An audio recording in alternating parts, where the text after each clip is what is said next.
Hello there. If you are a young graduate and looking for a new job, this video would be of benefit to you. You see, there are many young graduates who once come out of their universities aspire to have their dream job, don't they? But how many of them really succeed? Not many, isn't it?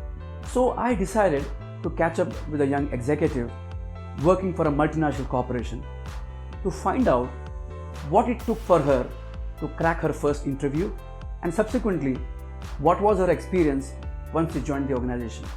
Her name is Sahana and I was quite impressed with her confidence and communication skills which she displayed while answering my questions.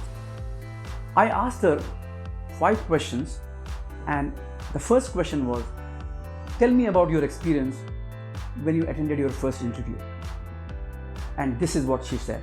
When I went in for my interview, there were more than 500 people waiting for a job vacancy of just 2.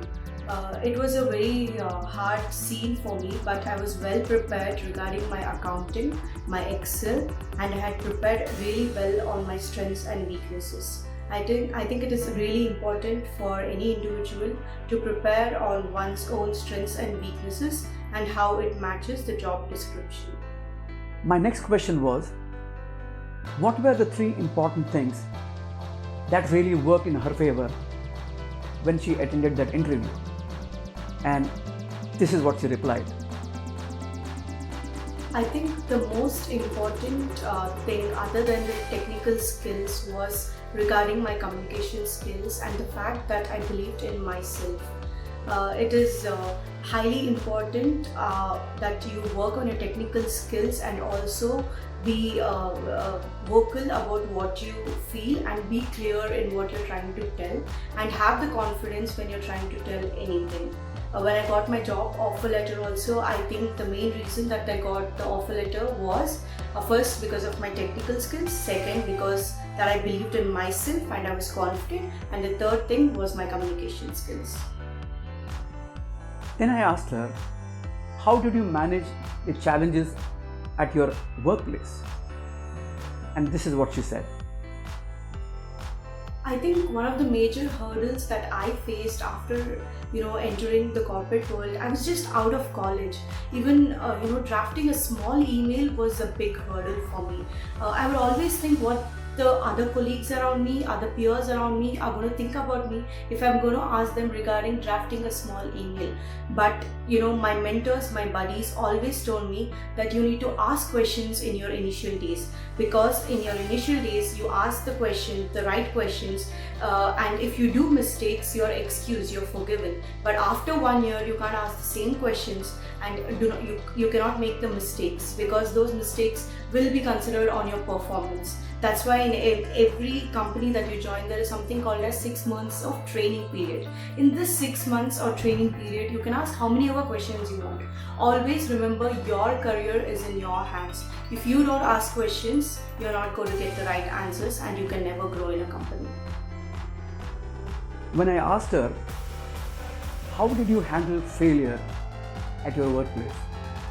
And her answer was quite interesting.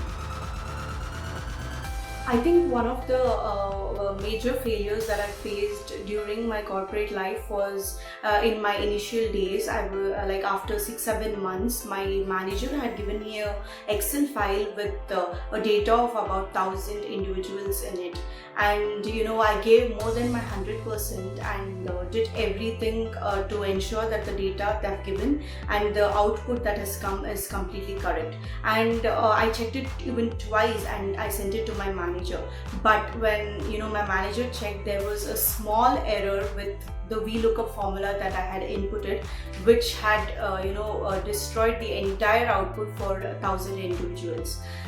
So my manager had copied every other manager and escalated the matter that how can somebody be so careless with doing such a small error. If they had just checked twice, this could have been sorted and we would have the data today. So after this, I didn't think that, okay, I'm done, I'm never going to work on Excel. All I did was I stood up and I asked one of the colleagues who was really good at Excel that, what went wrong in the Excel, what I had to do, and then I started working on it. I created some 3-4 fake datas, worked on the VLOOKUP formula and ensured that the output is correct. And next month when I got the same data and when I sent it back, the same manager copied all other managers whom he had copied earlier and gave me a compliment that this is the best data output that I've ever seen. So I think you should never feel that getting feedback or failing in something that you do is the end of the world. You should always think that it is a way to learn, to improve yourself and to upskill yourself. And finally, I asked her, how did you take a decision to leave your hometown, your comfort zone, and go to a new city? And she replied, I was born and brought up in Bangalore for 21 years. Been there, lived there with my parents, my brother, and being the youngest in the family, I had nothing to do in the house other than get up, go to college, come back, eat and sleep. And when I got an opportunity to come to Hyderabad, my world turned upside down, because here I had nobody whom I knew, not even a single soul in Hyderabad I knew. I had to find a place of my own. More than anything, I had to cook for myself after working for 8 or 9 hours. It was a really challenging days for me, because I had to get up early, cook, take the food to office, come back again, cook. So I was frustrated. After 6 months, I remember calling my mother and telling her that I'm going to come back, that I'm done, I don't want to stay here. But my mother always told that winning, losing is not important. You should always fight for where you are and how you want to be. So it was always your dream to get into this company, so ensure that you fight for what you really love.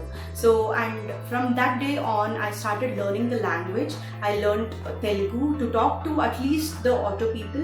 My Telugu was completely broken, but I used to still manage. I started cooking not amazing dishes, but simple dishes which would go on for like 3-4 days, so that I don't get frustrated or irritated in cooking. So this all helped me come out of my comfort zone, and today I'm a really strong girl. If I go out, I can face anybody in this world because of those days that I faced in Hyderabad, and it was really challenging. And I think in life, not coming out of your comfort zone is the biggest risk. One should always ensure that you take risks in life, because somebody told me one day that not taking risk is the biggest risk in one's life. It was interesting, right? Now here are a few takeaways from my conversation with Sahana. The first one is work on your skills, then step out of your comfort zone, learn from your failure, believe in yourself, and never give up. Hope you like this video, and if you have liked it, please click on the like icon, share with your friends, and subscribe to my channel. If you have any questions, please write in the comment section so that I'll be able to respond to you. Thanks for watching. Stay happy, stay safe.